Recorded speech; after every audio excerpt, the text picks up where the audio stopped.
Hi guys, మామిడి తోటలో spraying మొదలుపెట్టాము. లాస్ట్ ఇయర్తో పోల్చుకుంటే 2 వారాలు లేట్ అయింది ఈ సంవత్సరం. దానికి కారణం లేకపోలేదు. ఈ సంవత్సరం బాగా వర్షాలు పడడం వల్ల దుక్కు దున్నడం కాస్త లేట్ అయింది. మామిడి మొక్కలకు చిత్త బాగా ఎక్కువైంది. చిత్త వదలాలంటే ఇప్పుడు లాంబ్డా ఇస్తున్నాము. లాంబ్డాతో పాటు మల్టీ న్యూట్రిషన్స్ కలిపి స్ప్రేయింగ్ చేస్తున్నాము.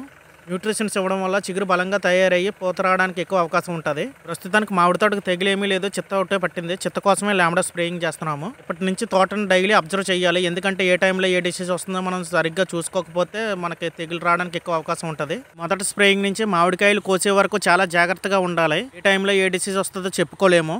ఒకవేళ ఏమైనా డిసీజ్ వచ్చేటట్లయితే మనం వెంటనే తెలుసుకొని దానికి తగ్గ స్ప్రేయింగ్లు అయితే చేసుకోవాలి. ఇప్పుడే మనకి తోట బాగా దిగుబడి వస్తుంది. ఇది వరకు పెట్రోల్ పంపులతో స్ప్రేయింగ్ చేసేవాళ్ళం, చాలా లేట్ అయ్యేది. ఇప్పుడు చూస్తున్నారు కదా, ట్రాక్టర్ తోటి ట్యాంకర్ తీసుకొచ్చి దాని ద్వారా స్ప్రేయింగ్ చేస్తున్నాము. దీనివల్ల మనకు ఖర్చు అయినా సరే 3 రోజుల్లో తోట మొత్తం స్ప్రేయింగ్ అయిపోద్ది. మనకు తోట మొత్తం ఎంత తొందరగా స్ప్రేయింగ్ అయితే అంత మంచిది. ఇలా ఎవరికైనా మామిడి తోటలు ఉంటే దానికి సంబంధించిన స్ప్రేయింగ్లు మొదలు పెట్టండి.